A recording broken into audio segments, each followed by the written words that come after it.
Powered by Sports Interaction, Canada Sportsbook.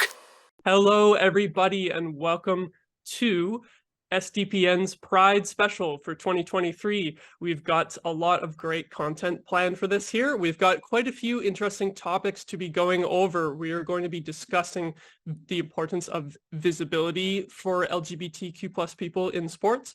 Going to be talking about what it's like being an LGBTQ plus sports fan when the sport doesn't exactly love you back. And we're also going to be talking about the importance of allyship within the sports and what it means to be a good ally. Now, we've got a whole crew for this show. Joining me today for the first topic, we've got the lovely Jami and Liz. And then later in the show, we will also be joined by Kaja from Game Over Vancouver, Lauren from Game Over Toronto, and also Robert Malloy, STPN's golden boy. I'll put it that way. So, before we really get into our first topic here, which is going to be the importance of visibility, we're just going to thank our sponsor, Sports Interaction. The hockey season is wrapped up now, but we've still got baseball going on, lots of action in the MLB. We've also got some Canada soccer events coming up. I know the men's team's going to be playing in the Gold Cup, and the women's team's got the World Cup coming up later in July, which should be just absolute awesome stuff. Sports Interaction has got all of that you can bet on. They've also got live in-play things that you can just, during a game, things to bet on, just totally active, Minute Madness, the exclusive game with so many opportunities to win by the minute. Download the app in Ontario using the QR code you see at the bottom of the screen, or head to sportsinteraction.com/STPN to get started. 19 plus, please play responsibly. Now, into our first topic, which I said is visibility in sports for LGBTQ plus people. I think where we're going to have to start it off is we are recording this segment just after the news from Gary Bettman that NHL teams will no longer even be allowed to have special jerseys in warm-up, which of course includes pride jerseys and for some reason every other type of special jersey as well. So I think that's kind of the big news right now that we're going to have to start off with. So I'll start with Jami. What are your feelings with this, really? I think it can be basically summed up by I saw people texting about something which I knew based on the context that it was probably bad and about the NHL in the SDPN Pride chat. So I was like, all right, open up Twitter. First thing I see, and I look at it, and I just audibly go, no, and close Twitter real quick, because it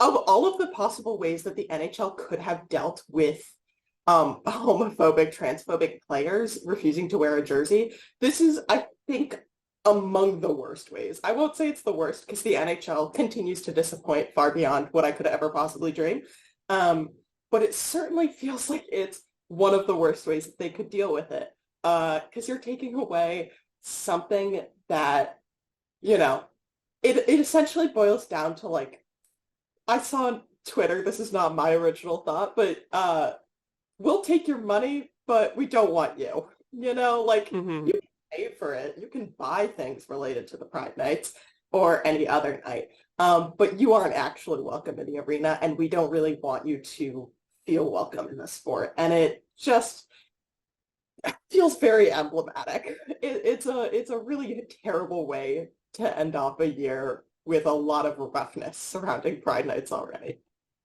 Totally agree. And how are you feeling, Liz? Yeah, I mean, I would say disappointed to say the least. I think it's just a small thing that these athletes with a huge platform can do to show that no matter who you are, who you love, where you come from, that you're welcome to join us in the love of the sport of hockey. And to me, it's just welcoming in new communities. And I think, obviously, traditionally, hockey has been a very, hetero white sport. And it just feels a little bit like a step back. So yeah, disappointed for sure. I think for me as well, like the bar was already really low with recently the MLB kind of having sort of a similar controversy, and there was reports of their commissioner kind of saying that they were discouraging teams from having pride logos and jerseys, although they were ultimately leaving it up to the teams as their decision. But then, so I was already like, I don't really like that, but at least the teams can decide on their own. And then you have the NHL coming in and just absolutely failing to clear the low bar of my expectations and completely banning it outright entirely. So it's just, it's really disappointing to see. That is the best way to summarize it, is it's just deeply disappointing, not terribly surprising, and deeply disappointing. Yeah, and we want to talk about visibility, right? And it kind of feels like these kind of nights and these jerseys for the players are sort of one of our like only avenues for visibility in the sport, really. Like other than these special nights, it's like if we don't have that, like what else do we have, really?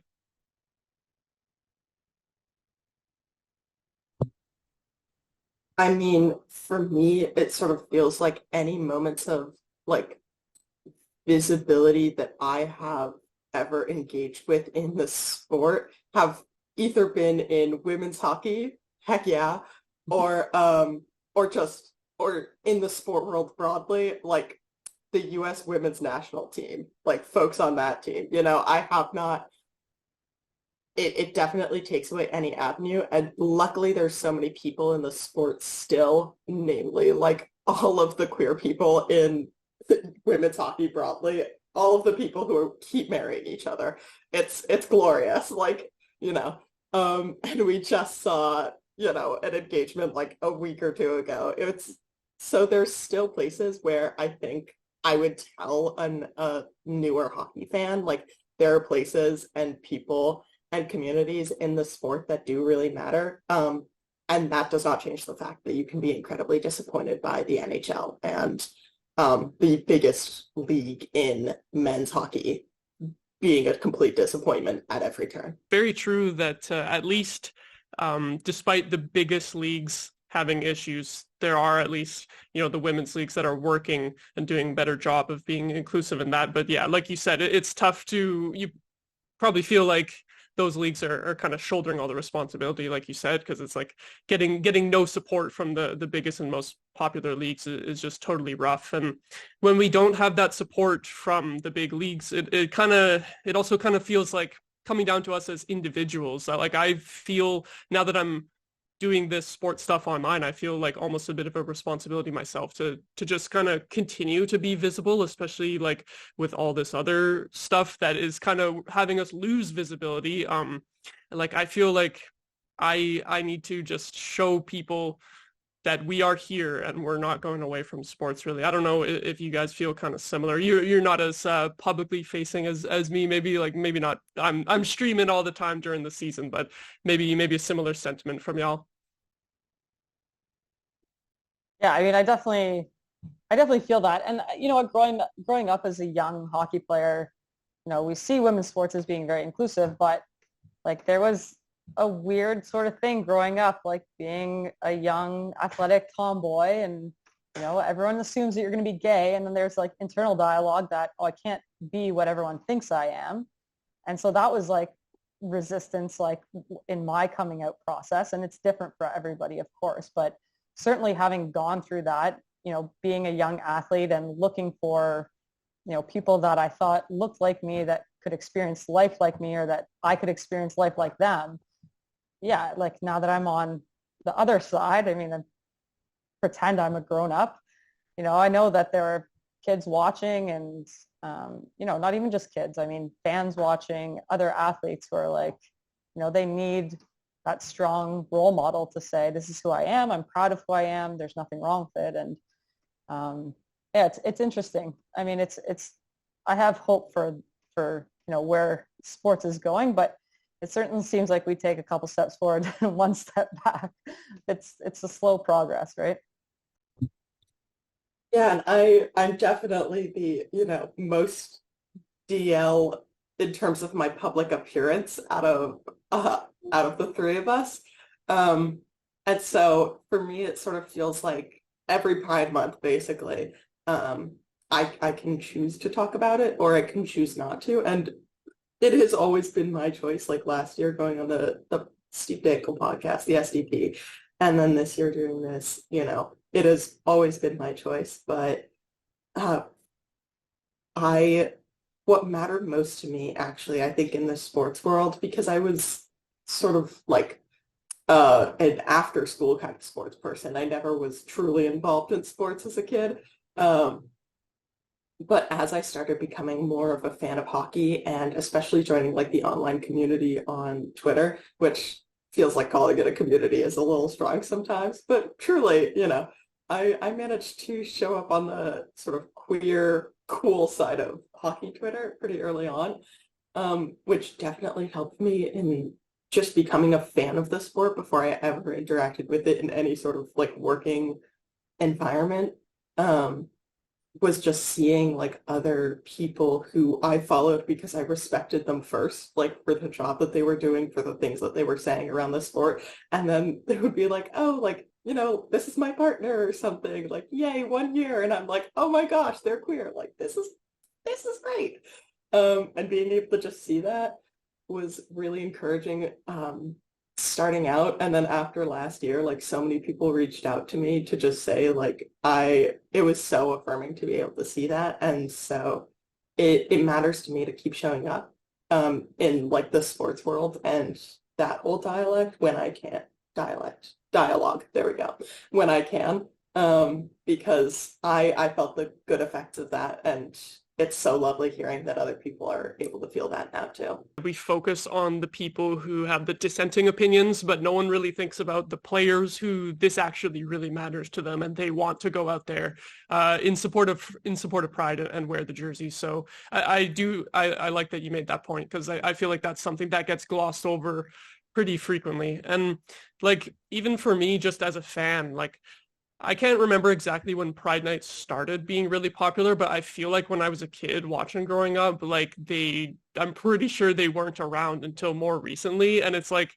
as a fan who has these feelings about my identity and like not being out yet, it's just when you don't see anything whatsoever in the sport of anyone who's even remotely like you, it just gives you these thoughts of like, well, if I told anyone, or if I'm out to my fellow fans, like, are they even going to respect me still? Are they even going to treat me the same still? So it's just like, that's tough as a kid growing up with those feelings, and you just see absolutely nothing in your sport like in support of you. It's a very weird position to be in, and it sucks that with Pride Nights kind of getting the boot here, it's going to kind of go back to that for a little bit.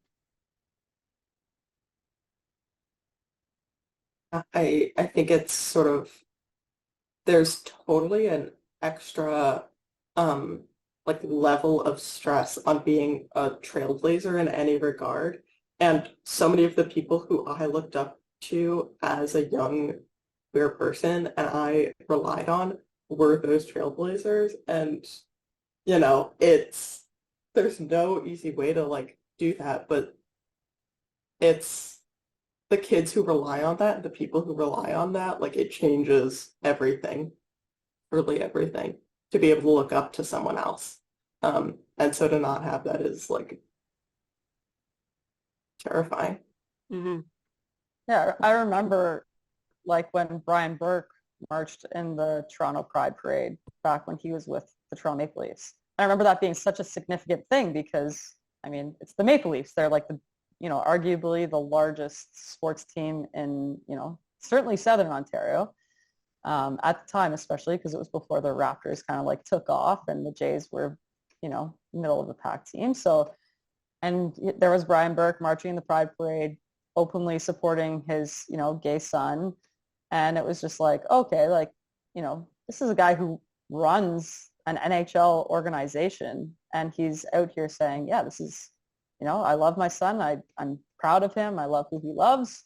And of course, his son, has passed. But and that's part of honoring, his legacy. And it's unfortunate that again, a guy like him now is, working in and around the NHL and is being met with this resistance when he's just trying to honor somebody who he cared about, who, you know, has since passed, who identified as part of the queer community. Like, what message are you sending to this man who has done so much for our sport, right?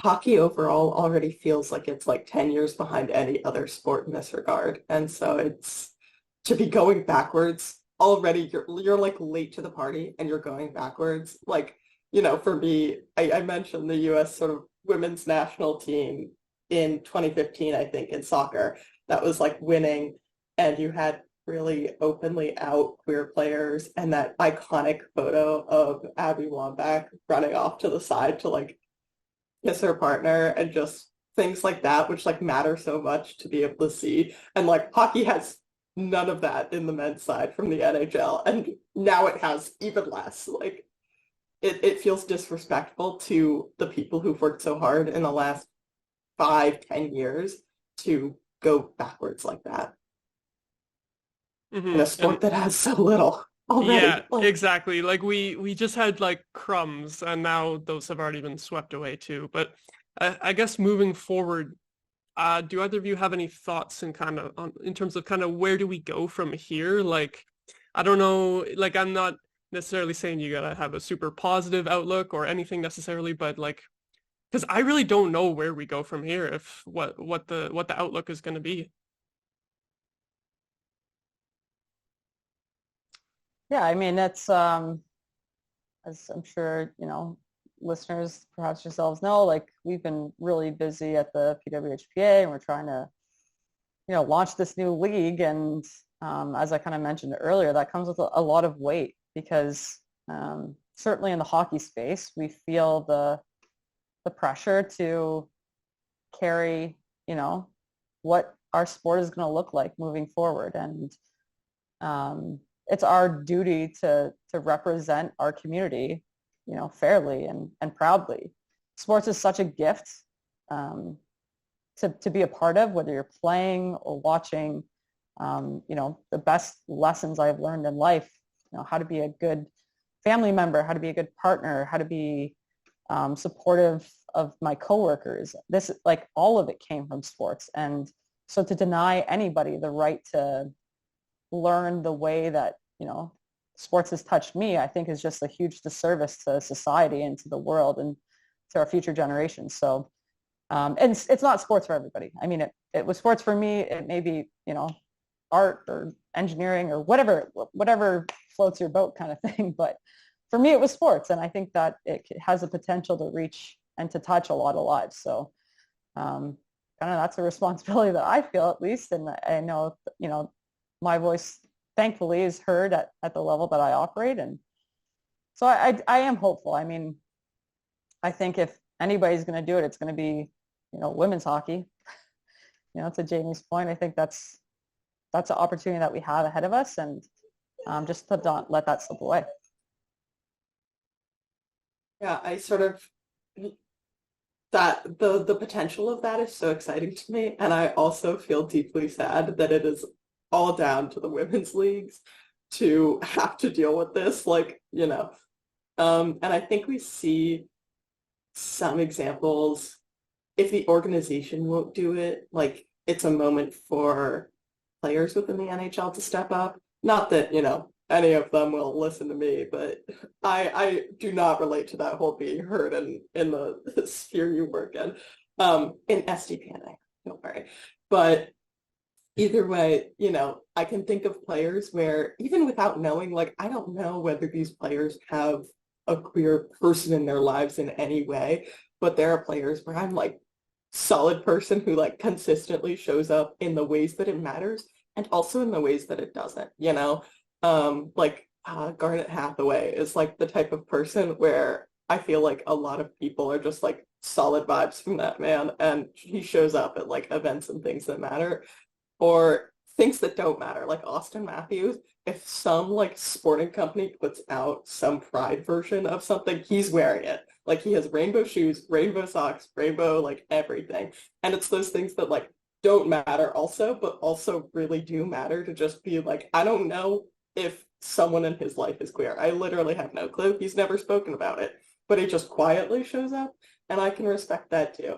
And so I feel like there's like there's ways that players can show up, and I do think that organizations can still show up. Like a lot of what people respected about like the San Jose Sharks organization was how they used their Twitter for advocacy. And they also had a really fire jersey, but we're going to ignore that. You know, they can do other things too. And so I think that the organizations which are really truly respectful, and a lot of us know kind of which organizations within the NHL can still step up in ways that matter. And then, of course, like, you know, there's the rest of us. There's people working in media and everything like that who can also step up to leave it so that it's not all on the women's folks in hockey, on the women's leagues, and everything other than the NHL. Yeah. Mm-hmm. Yeah, as you said, Jamie, I really agree about sort of in the future, I think as a community, we can do a better job of amplifying the good allies within the sport. And obviously we'll have this segment on allyship later, what it means to be an ally and how people can be better allies. And I also really liked what you said, Liz, about sort of just the possibility of, by not being inclusive, the possibility of sort of taking the sports away from someone. Of like, you spoke about how sports has impacted you, and many of us have those stories, and it's like, if we're not inclusive as a community, like there's so many other people that could find these similar experiences that they might just never even get into it, which is really sad if we're not as welcoming as we can be. And I think that really puts kind of a bow on this discussion here of visibility. Is that's kind of the main thing for me that is really important. So I think that's where we're going to leave it for this topic. Up next, we have the discussion of what it means to be an LGBTQ plus sports fan when the sport doesn't necessarily love you back. And I was hosting that one too, so I will now throw to myself. Thank you, everyone, for that wonderful segment on visibility. Now into our second topic today, which is going to be about being an LGBTQ plus sports fan when it doesn't love you back. I'm Maude from Game Over Ottawa. My pronouns are she, her, and joining me today we have... I'm Kaja. I'm from Game Over Vancouver, and my pronouns are she, her. And I'm Robert. I'm the community manager for SDPN, and my pronouns are he, they.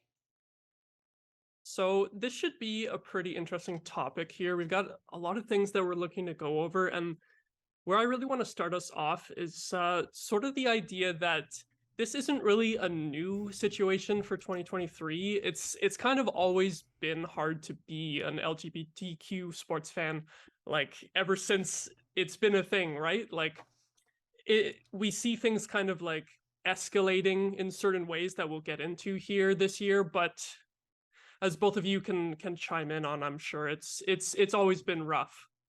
Always. Like, I don't remember a moment that it hasn't been weird to be a queer person and also be a sports fan. Like, it's a common stereotype that queer folks don't like sports. And that's really, and it's normalized throughout the entire queer community. Other than, like, there's a few stereotypes of, like, lesbian folks love to play softball. Like, that's a fun stereotype. Like, there's a couple little ones, but, like, a fact that, like, queer men only like to do dance. Like, it is also, like, what is like a feminized sport, what is a masculinized sport, and that's a problem. So like it's one thing to be queer, and then it's another thing to be like a queer hockey fan. Like we are a subsection of a subsection of a subsection, I feel like. Kaja?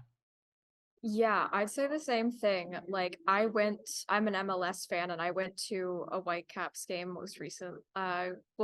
not most recently, but I've noticed that at the beginning of the games, they have videos talking about from players from all MLS teams talking about how like racism, sexism, and homophobia and stuff like that is not welcome in that area. Like they have a video announcing that any hate speech or intolerance into that is against like what the fans should stand for. And I just think that's a complete 180 from what I've felt in the hockey community, specifically this year, but like also predating that as well. Because like I was a theater kid in high school.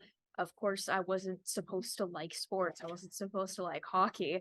Like it's definitely still perpetuated a hockey space where I'm not going to say all soccer is perfect. There's definitely, some issues with the fans of the Mexican national team that had just happened this past week. There's obviously racism in leagues across the world, but when it comes to kind of that sense, I felt it was it was odd to be accepted in a space as a sports fan, as a queer sports fan.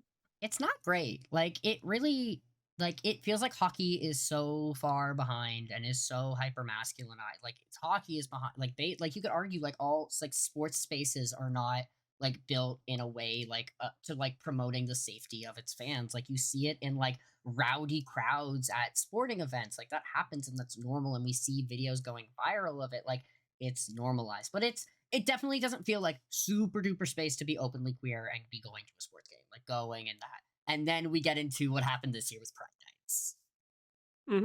Yeah, I wanted to say as well, it's a bit of a weird spot for me too, where before I could like kind of act and fit in as well, like in the whole like white male dominated sports area, and now it's a bit of a shift for me to kind of like show myself as more of an outsider. Unfortunately, it's a bit of a weird dynamic to uh to see that from both sides almost. And then like I'm in the opposite. I think that's the funny thing about this little moment is like Yeah. I'm now like especially like in spaces, especially when I go to sports games, like I pass and however you want to define masculine passing culture. Like I pass so much more than I used to. Facial hair helps and body and like how I dress and how I act in masculine spaces. And I'm so much more accepted than I used to be. When I used to go to sports events and be really femme, like people would give you dirty looks. Like it is a reality. Like we like it's hilarious that we've now seen it a little bit from both sides, but like it definitely is a different experience. And like then we talk about like what it like how openly queer folks go, and then we talk into like Pride Nights, and that's kind of where it really felt openly that like sports didn't love me back. Like I knew it before, but everything that happened with Pride Nights pushed that more.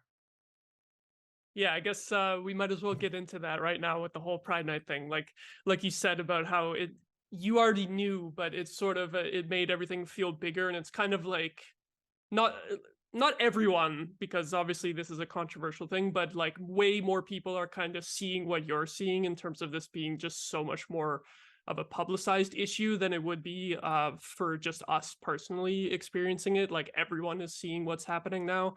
Um, and I don't know if you guys have any specific thoughts on where you want to start talking about the whole Pride Night thing. Like we have Provorov. I don't know how much if we have thoughts on him. I did want to mention that I cheer for the Blue Jackets and they traded for Provorov, and I'm pissed off about that. I'm like, how do I deal with that as a fan? Like, That's the difference is we always knew like I always knew like I know in my heart of hearts when we had Pride Nights when every team put rainbow tape on their sticks where they wore the rainbow jerseys, like however that looked, not this year, not including the 2022-23 season, but the years past, I know that there are players doing it who don't agree. We just it's like not an open secret. It's just the idea of masculinity. Like some people say like I'm gonna put the rainbow tape on, but I don't support the lifestyle. And now because a player was given like was allowed what a player made the choice was allowed to make that choice, and it is an aspect of allow a management allowed it, a coaching allowed it, a conversation was had in the locker room. Like we know these like little aspects of this. Like we saw teams like people took that excuse of like, well, Provov's making the choice and became outwardly homophobic and transphobic. Like worse than I've seen in a very long time, especially on social media. Like my problem, I've said this in a few different spaces, and Kai, you've said this in mine. Like it's my problem isn't necessarily with like Provorov making the choice. It's the impact of the choice he made of the people around him. Right? Yeah, I understand that because recently the York United Canadian Premier League team they held a Pride night and 5 players opted not to wear the Pride warm-up jersey. So they put out a statement saying, hey, these players don't want to wear the Pride jersey, they're not playing. And the CPL is like a tier, I guess a tier lower than the MLS technically. Correct. But when it comes from like that side, and like a lot of people were supportive, people were completely going after, which I don't condone. Well, I mean, if they're bad people, then like consequences of free speech. freedom of speech does not equal freedom of consequences. But like they listed the players that, you know, didn't want to wear the jersey, wear the warm-up jersey. I don't know if it was actually in game or not. Whereas if you come to the NHL side, yes, there were players that made explicit statements. There was Provorov, there was Reimer saying, oh, tape is good, but jersey, oh, that's too much. That's too much. There's too many different fabrics in one mix. And then the Stahl brothers with the Notes app apology. Really liked that last shot of the Stanley Cup final game. And then there were other teams that just canceled a Pride Night outright. Like, I don't think the Canucks mentioned it, but a couple of the players, Kuzmenko and Kravtsov, I believe as well, when they opted out of wearing the jersey. Kuzmenko was more high profile because he's actually a good player, but when it came to like Kravtsov, like it was quiet, like he was scratched, but he didn't warm up. Whereas in the past, he had warmed up even if he was scratched. So that was the situation. And then also there were certain teams like the New York Rangers, they just canceled it outright. Just no. And then there's a whole thing. There's a whole thing there. And then Minnesota too. Like that was off. The Rangers one angered me one of the most, more than a lot of the other ones, because it was like approximately 12 to 24 hours. They just canceled it. Like it was planned. People bought tickets. The jerseys were made, the auctions are planned, because that's what happens if folks don't know. That's what happens with the Pride jerseys. They do get auctioned off and the money usually goes to a local charity. Like the jerseys got made, things get happened, and then they just said no. Like they made a decision, and it matters a lot when it's like an original team, like an older team saying just no. And like the Leafs did not do jerseys, but they've never historically done jerseys. I'm trying to think.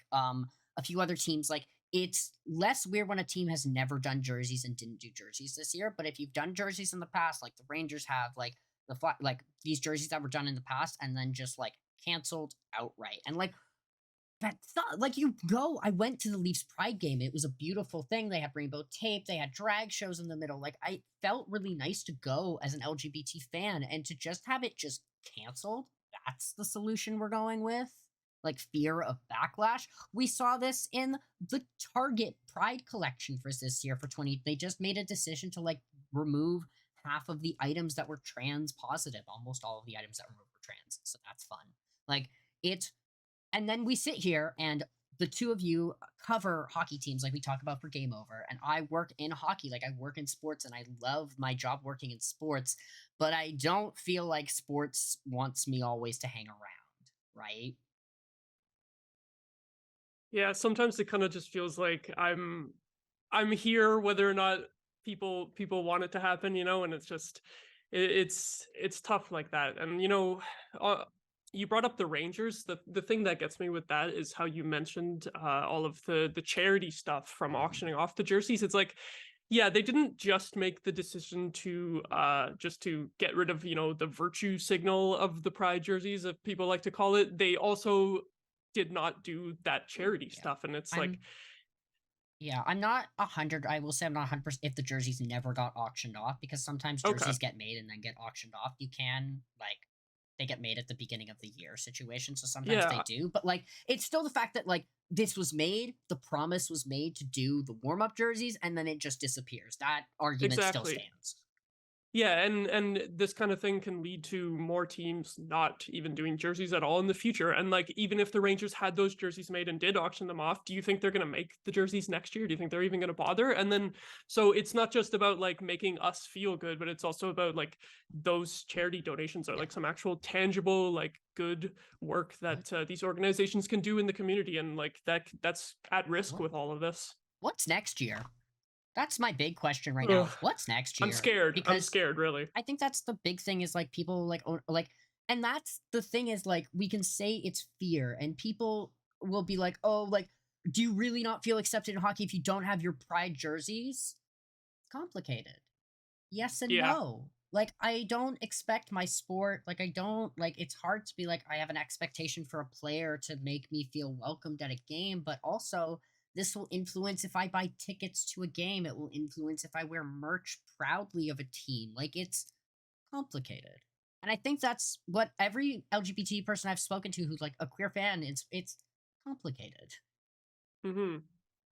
Yeah, it's especially complicated. Like me personally, the whole you can play thing where they kind of backed up was I believe I don't remember if it was Reimer or Provorov, but they backed up, oh yeah, personal decisions and all that stuff, right? I believe it was Reimer. I It was believe. the Reimer situation. Okay, so when he said that God can't let him wear the jersey, he you can play like the Pride organization backed his comments up. And then when the Canucks came out with their jerseys, instead of having the nameplate of the player, they had you can play. Mhm.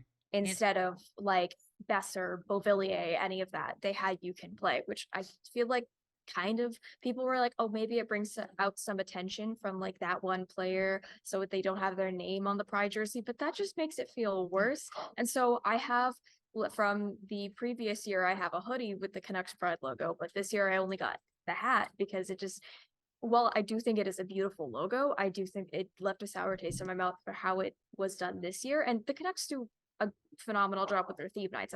Don't get me wrong there, but that just didn't sit right with me.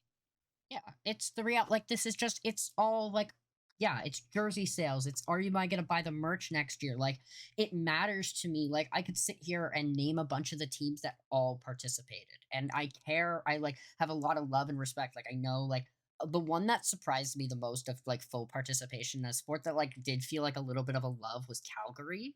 Just because of like the state of what it means to be queer in Western Canada sometimes, like in what it means in mainly in like Alberta and places like it's harder, and to see that full participation, see that beautiful logo like it was, it meant something to me. And I think that's the part that I'm like the love you back thing. The jersey felt a little bit, and this is like a little like hey, I'm here, there's space in this, there's space in hockey, and it's nice to feel space. And it's why it's why heritage nights are beautiful in the NHL, and why I was so like the Leafs did a beautiful jersey for Indigenous night. Like it matters, it's visibility, it's I see you and you're here and you're welcome. But next year, as far as we know, it's up to teams to decide.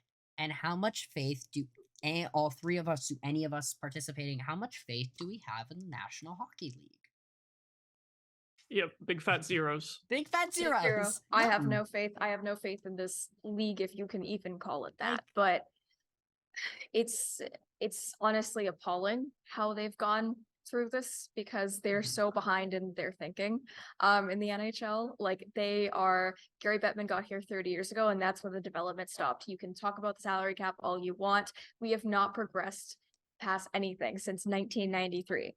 Like that is 10 years before I was alive. All right. So to get to the NHL, to get the NHL to just accept that the main society is not based up of old white men, and that's not all that's going to old straight cis white men, that's not all that's going to consume your content. There are other people that should be playing hockey that can consume hockey. That's what it is at the end of the day. Can watch hockey, can enjoy the games, can be included and welcomed in the space of an arena, and not having a fear of like seeing other people. I feel like that's what they should be focusing on, and they just don't care. They don't care about being progressive or whatever, because they'll lose that old white man audience. It's hard because like they want to market the game and they want to make more money. And like here's the thing, guess what's fun? That like I own a bunch of LGBT sports merch. Like I own the Ottawa Senators Pride shirt. I own a Vancouver Canucks. Like I own a bunch of that. Also like generates revenue. Like there is a revenue source. Like, we have to be honest about that. Like if you're talking about making money, you shouldn't be alienating a group that's about to pay you money, right? Just that's a side point. We're a little doom and gloomy. Do we want to talk for like 30 of like the sports that the people in this sport that do make you feel like it's loved back? Like I think a lot about Luke Prokop, and I kind of think we should talk about him for a sec. That's where I'm at. Like, yeah, I'm really hoping that he makes the league and has a good career, because we need someone like this just to be sort of like a trailblazer. Like it's one thing that he already had the coming out and everything, but to have that in the NHL would just be huge. And I think him already being out like before he makes the league, I feel like then when he's successful, that can have an impact of like potentially other players actually seeing him being out and it going over well, mostly, hopefully for the most part, and then maybe other players who are closeted might be able to come out too. Hey, friends, for the Um, first segment of visibility. Like, yeah, visibility matters. Kaya. I was gonna say, I remember about the Luke Pro Cup thing, the Seattle Thunderbirds, Sure. the WHL team he was on. The They- fans held a Pride night, and like a lot of the team wore Pride tape. I believe I'm thinking of. The I believe it Coachella was with Valley Seattle. Firebirds. Is that No, the that's team? AHL. Oh, that's AHL. Yep. That's It's been a that's long day, Seattle's friends. affiliate. Yeah, All good. you are correct. But yes, You you know, are it's correct. There Seattle. was a Pride night held that was like an unofficial Pride night. Oh, Yeah. so that was totally not even from the team, eh? Just the fans. That was the fans, and then Oh, some of the wow. players got involved as well. Mhm. And you saw this in like when he was playing in Edmonton too. A lot of the players, came out in support and stuff like that. There's- As well, I know that the BCHL recently, the Coquitlam, what's their Express held their Pride Night back in January. So I believe that was the first BCHL Pride Night, and especially for a league that a lot of it is in rural BC, which is not the kindest queer folk. I feel like that was a good step in the right direction. A lot of the social media, Twitter, first name bunch of numbers didn't really agree with it, but it's a Always. team named after a train, so I don't see what the It's- big deal is if they like gay people or not. And like the thing is like that, like, and this kind of ties into visibility in our next segment on like talking about like what allyship looks like and what good allyship is. Like it is like when a sport loves you, the sport the fans feel loved by a team, the team loves back. Like it's a reciprocal relationship. Like it's why the teams all do the best fan in the world thing and all do like it matters. Like this building's the loudest. Like isn't not to be right, but like sports are fun when everybody gets to be included, and having this like section of queer fans would like really could rejuvenate the sport, could bring a lot of new voices to the sport, could bring some of the problems to the sport to light. Like it's going to be the trailblazers, it's going to be the people. But if you keep pushing us out of the sport and pushing queer people away from the sport, how is that going to change? Like every single day it's the question of, I have a friend, Chanel, who says like I can't fix the sport if I leave it. And when you don't feel loved by something, or like let's say you're at a workplace that doesn't feel like you're valued, you don't always want to stay. So what does next year look like? Are they going to keep people? We have more questions than we have answers. That's where I'm at. Definitely. I have no answers, by the way. This whole segment, if you're looking for the answers to solving these problems, I'm not sure. Yeah, and just sort of on a final note too, I think in terms of like we see those first name bunch of numbers complaining about seeing rainbows all the time, and in my head it's like, okay, if you don't want to see this anymore, what you need to do is actually contribute to not making this a toxic environment so that we are actually accepted, and we don't have to constantly, have this push, right? Like there has to be progress at some point. And I guess my other last positive thought would be, I think, like I don't have the statistics on this or anything, but I think it's like mostly the younger generation that is a lot more LGBTQ friendly. So I'm thinking that like with Luke Prokop and that, and like all his teammates supporting him in the CHL, I'm thinking we're going to be seeing a lot more progressive and open-minded players coming up throughout the ranks in the leagues. That's what I'm hoping for to spark a bit of a change, is that hopefully in the future we'll be getting more people who are just more positive allies, Yeah. There's a way to be loved in this sport. This isn't like we're not, at least for me, and this is my like, I don't think we're crashing and burning. I don't think like there's chances to be an LGBT sports fan. There's ways to break the stereotypes. Like there's space. And if there wasn't space, we wouldn't have those community organized pride nights. There wouldn't be pride nights in the first place. Like there is like, even if we have to kick the door, like there's space, and sometimes you have to kick the door, and that might be what LGBT fans do to feel loved and accepted in the sport, is they might have to do some of the fighting. And guess what guess who gets to help us with that? Our allies, and we'll get to that. Kaya. Yes. Yeah, so see you right back for our section on allyship and what it means to queer fans and how to be a good ally. Hello, thank you for the last segment on a bit of a doom and gloom about, how pride doesn't make us feel the most welcome in this game. Now to talk about things that do. We're here to talk about allyship. I'm Kaya. I'm here with Jami, Robert, and Lauren. We're talking about allyship, things that have happened in the sports world, specifically in hockey, will be the focus on a lot of the conversation because we're coming to you live. Well, not really live. We're coming to you from Canada, and that's kind of like the only thing we have going on here for like 6 months. Aside from that, we have good and bad examples of allyship. Good would be most of what the San Jose Sharks did, minus that one guy. And then we have not so great examples of things that teams have done. Specifically, just gonna call it out, New York Islanders, board ads. They completely, they took the concept of rainbow capitalism and ran with it into the sea off of Long Island. I don't even know what that's called. The Hudson River, I guess. I don't know what's on the East Coast. It's too far of a time zone away. But I'm just gonna throw it to Jami real quick about another thing the New York Islanders messed up on, as an example for what not to do if you're an NHL team out there. Jami? Yeah, so I think that like the Isles actually very recently had a pretty good example on what rainbow capitalism really looks like in the sport. And rainbow capitalism, of course, for anyone who's not familiar, is basically when companies will like stick a rainbow logo and do absolutely nothing actually meaningful for the community, but be like, yay, we're allies, because they have the rainbow on it, but they can be actually actively harmful despite that.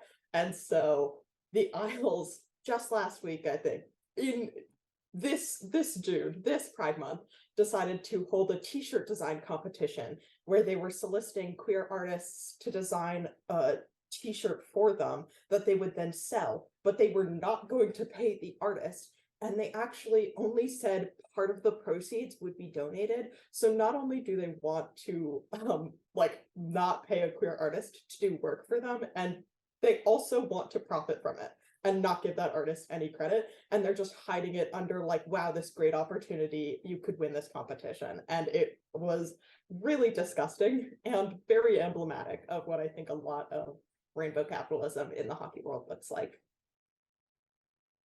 Yeah, because there are teams out there that do a pretty good job, like the San Jose Sharks. They were posting a lot of factoids about the LGBTQ plus community during their Pride night, during their Pride game.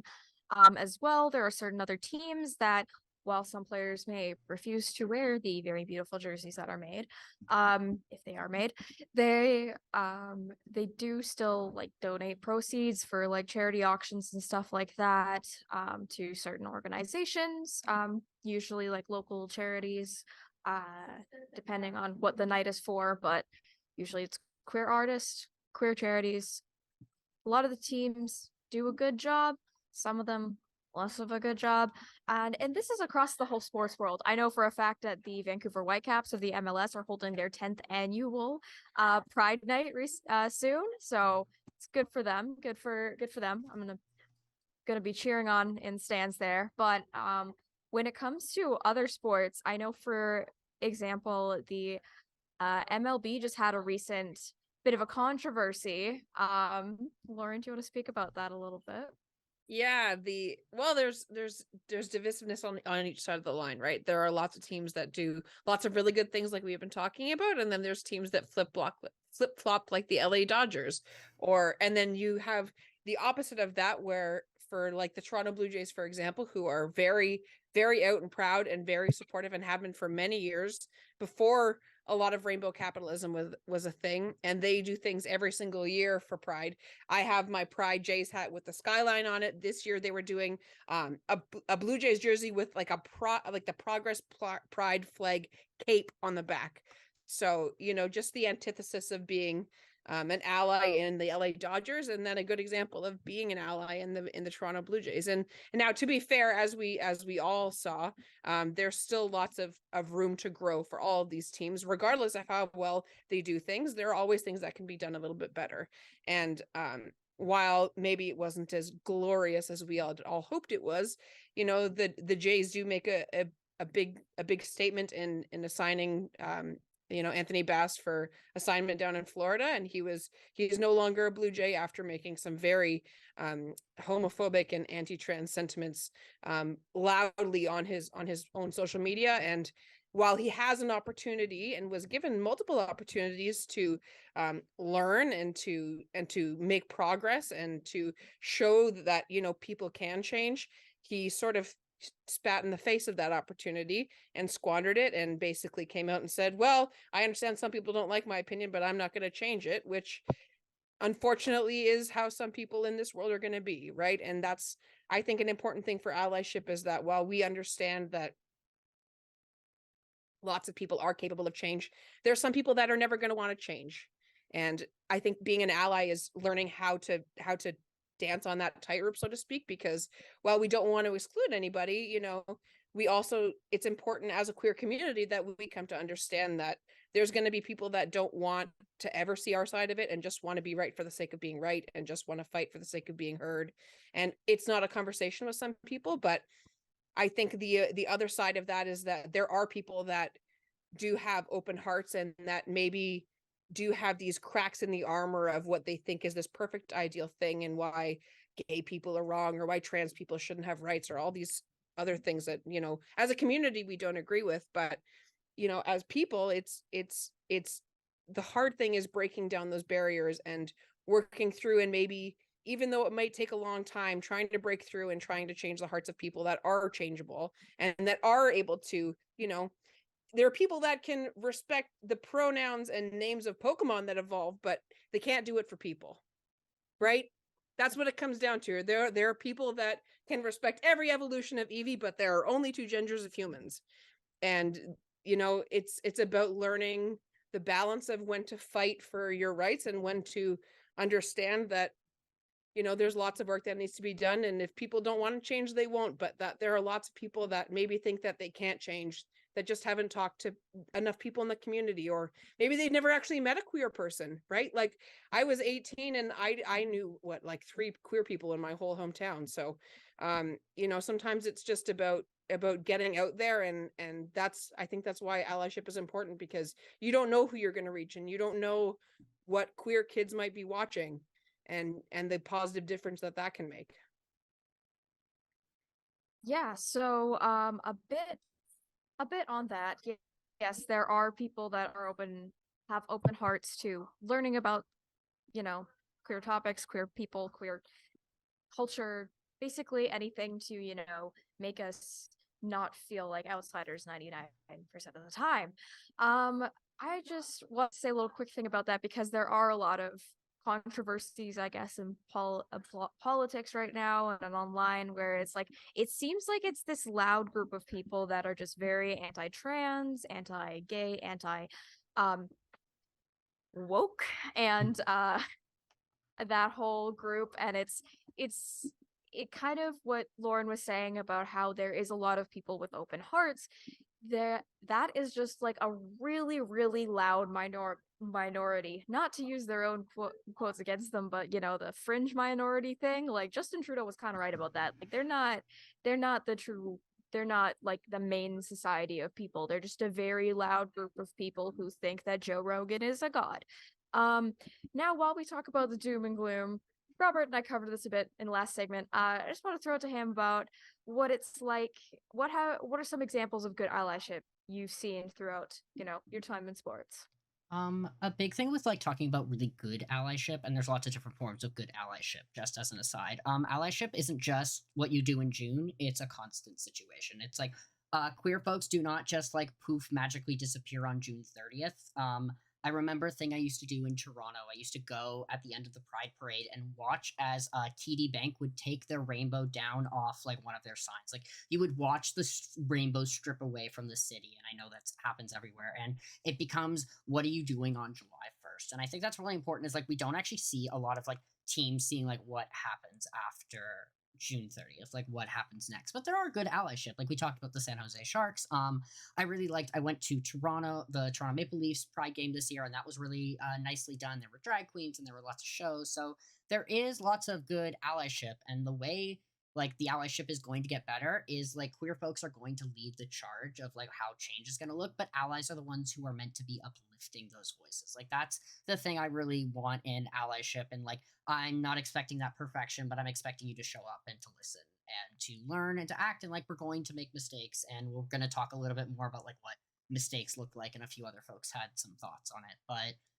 you're going to like make mistakes, and like, what are you willing to learn, and what are you willing to change? And I think that's the big thing. Like, yeah, what are we willing to change, and how are we like doing better every year? Like, that's the problem. That's what good allyship at least looks like. Like, that's an example of good allyship is the folks who are allies in July and August and September, and allies constantly, and having policies in place and practices in place, and like, what are these teams putting in place, what are sports teams putting in place to have like queer representation in their offices, queer representation, and like a safe queer representation, like not tokenizing your like LGBT employees and turning them and going, what are we doing for the month of June? Like, having a bigger conversation of what that looks like. And maybe that's in, there's lots of different ways you could do that. Maybe that's in the workshops that you have. Maybe you bring in queer speakers so you educate people more, because that's like the most valuable thing we can do is education. Because as Lauren said, a lot of people don't always know queer folks. I know for a fact that I'm the first trans people a lot of people have met, and I have those like awkward, uncomfortable conversations, and that shouldn't be completely on me or completely on another trans person. It should be on like having allies doing that education work and calling out their friends. I think those were a couple good examples. Kaya, you had thoughts. Yeah, just kind of, it's not all the work should be on us. You should be able to like educate yourself. I feel like that's a common phrase thrown around when any sort of issue comes up. It's always educate yourself, but it's mainly because the marginalized groups are tired of repeating the same thing over and over again to people that sometimes don't want to change. Like, I feel like that's a lot of the tiredness, or just repeating the same thing over and over again. Just because you happen to be the first trans person, just because you have to be the first queer person, like, that somebody's met, that doesn't mean that you are the know-it-all, like all being source of information. Like, it is good to give some information, like, no doubt, but at the same time, it does feel a bit tokenism-y when it goes into that sort of realm of, you are the one person who can explain this to me, and it is your responsibility to make sure that I will defend you. Like, no, you need to do some work on yourself, you need to do some work on educating yourself, and you just, in order to move forward, it needs to be collective experience. It shouldn't be queer people all the time just being like just trying to make straight people and allies educate themselves. The allies should do some work themselves. Like, yes, we can collaborate, but at the same time, there needs to be some sort of, it can't just be us 100% of the time, especially like we don't go away in as like even halfway through June. I think what was it, Xbox, they had to unveil Diablo 4 or something, so they changed their Xbox logo to like a fiery hellscape in the middle of June. It's great. And I think about that sometimes and I laugh because You should. all So games are going good. to hell, but it's Yeah. it's honestly camp, but I'm not using that right. But yeah, so like it goes away, and like I'm from in Vancouver, we do our Pride Parade in August. So like it does kind of continue, and NHL teams, they bring up the topic early. They have them in March, because usually a lot of hockey teams, especially the ones that I like to cheer for, don't play in June. So um Yeah. sad life.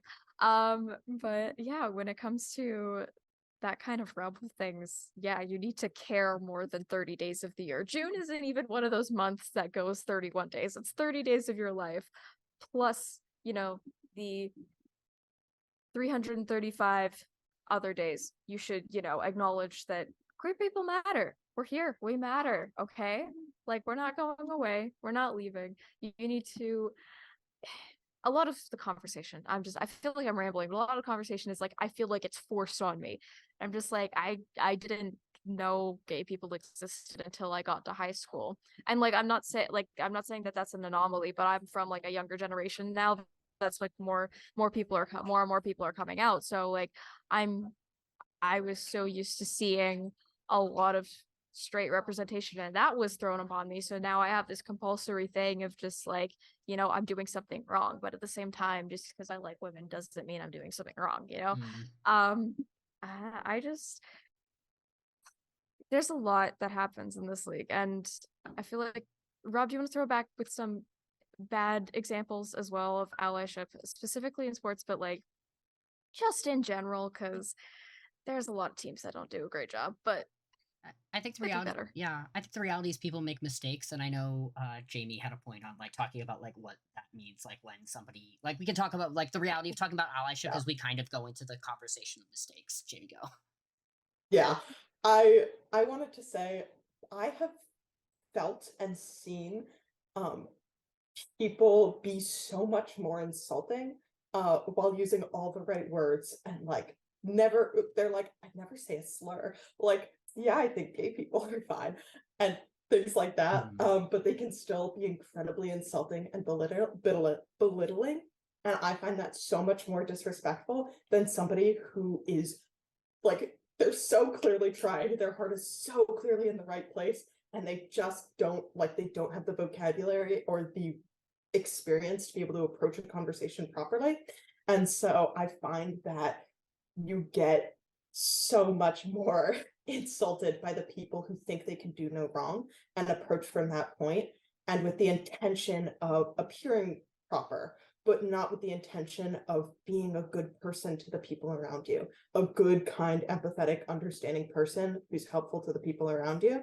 And I think that can also relate to like, what we're talking about with the tokenization of queer people in conversations like that. A question like, I don't get it, can you explain it to me, is so much more disrespectful than I just had a close friend of mine come out to me, and this is what I said, but I wanted to know if there was anything that was more, like if is there an important question I can ask? Is there a way that this person can feel more supportive? Like I think the more specific questions you ask that convey that you're thinking about it and working on it, the better. Whereas like if you're just like, can you just tell me about this? Like I just don't get it. Google it.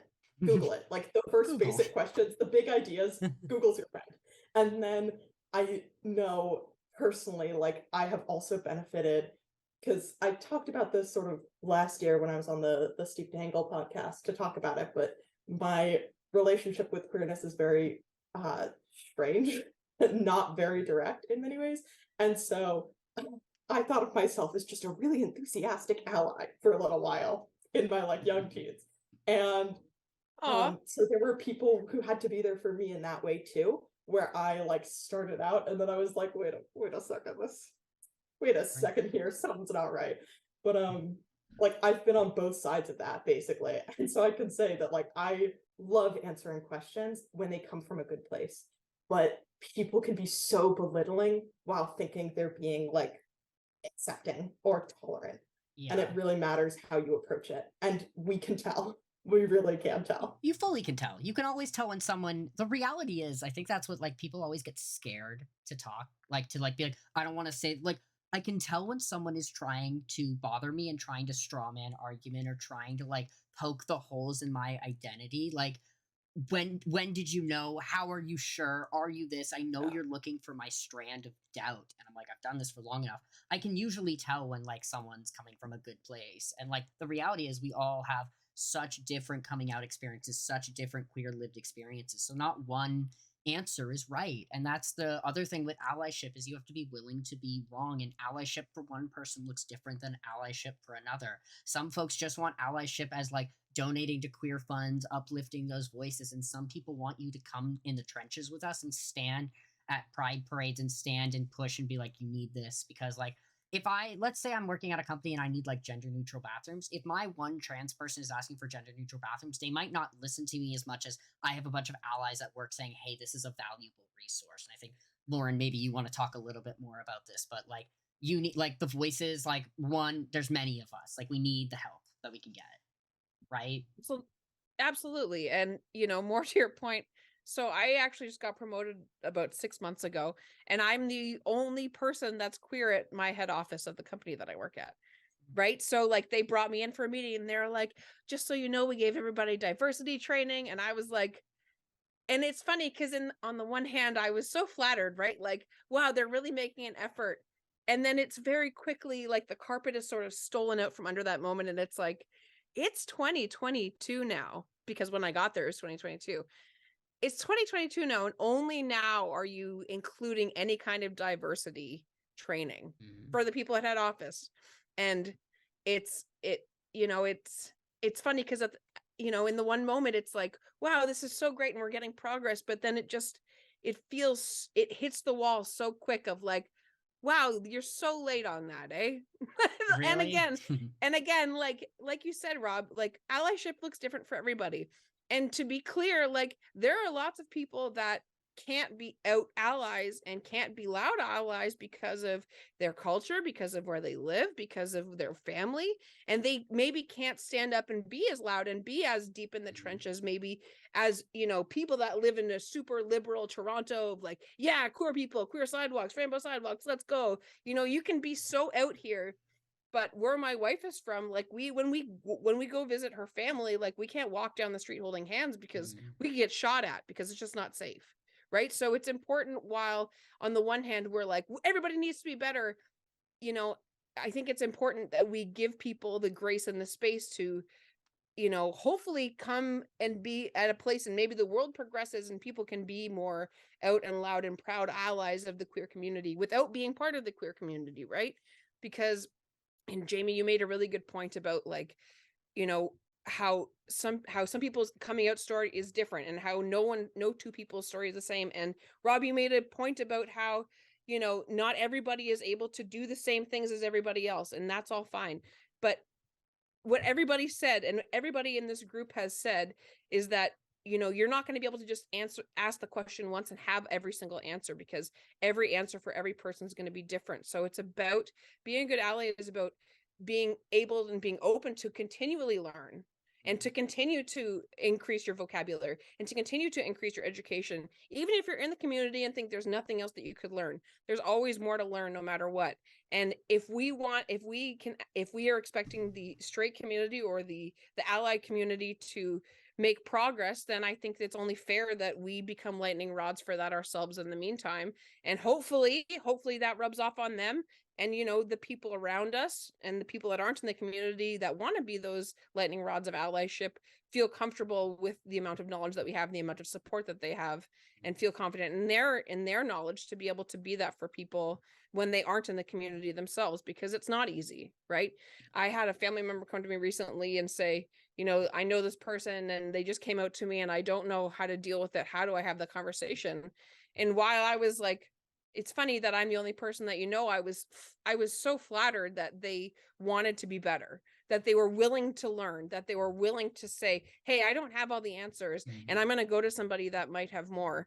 And while I know that it can be very tiring being the novelty token gay kid at your work or at school or whatever, I would rather be the token gay kid at my work and know that if somebody walks in the door of my office, that at least maybe they see something in me that I didn't see in anybody when I was that age, right? So while sometimes it can be very, very, very taxing, and Rob, you know better than even me how taxing it can be to be the poster child for a specific group of people.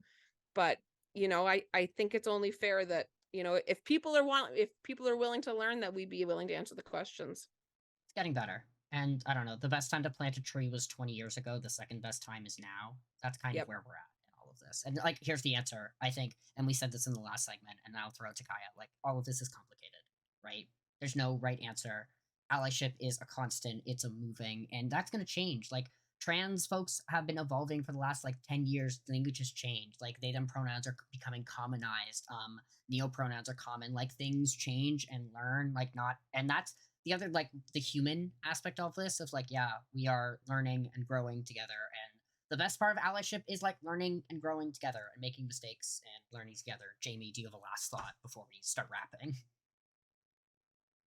I just, honestly, I'm just thinking about like the cases in my life where I have just been like, just call me a slur. Like, I know that's what you want to say. Just call me a slur right now. Like, right? And so there's the people, I'm just thinking about that where like, there's so many ways that it feels like there are so many ways rather that you can go wrong. But if you are aware of that fact and you are trying to avoid that, not for the sake of looking good, but for the sake of just being a better person and a kinder person, then you're going to be fine. And you will fall in those potholes sometimes, but luckily you're also going to take a step and be better on the other side of it. And it's really okay it's really okay. And it's just important to keep showing up and like lick your wounds for half a second and then move on, because you are going to be better. And it's a process that makes everybody better in the course of it. Yeah. Just as a last little note here, it only gets better if we educate together. I feel like that's kind of thing. And, Rob said it's difficult. It's difficult just in this time in our political system, what have you, to be a queer person openly, especially in the sports world, especially, go through a pride post from an NHL team, an MLB team, an NFL team, the MLS team even. Don't do that. Don't do it. Don't do it. If you Never mind. value Yeah. New Chan. if you Save value your yourself. mental health, you value your mental well-being, don't do it. But yeah, it only gets better if we educate both allies, and ourselves in the community. Like personally, I had a lot to learn when I kind of came in as a baby gay back, 5 years ago in high school. But No comment. Absolutely none. no comment. Yeah, I had a lot to learn. I still am learning new things every day about, queer culture, queer community, queer history, which is, just now being talked about a lot. The way different cultures have perceived queerness, like for example, two-spirited individuals in the indigenous communities of, like how we're kind of decolonizing the space of gender as well. I feel like that's another thing of allyship that we should, acknowledge, that it's not all just one form of allyship. There's not just one form of like there's different across cultures and across histories, there's different forms. Anyway, as we wrap up, I just want to say thank you to everybody who was involved in this video. Thank you to everybody who watched. You can go to sdpn.ca/pride for all of our Pride info, and there are also editorials on our website that you can read about Pride Month. I hope you enjoyed. Stay happy, stay safe, and see you later.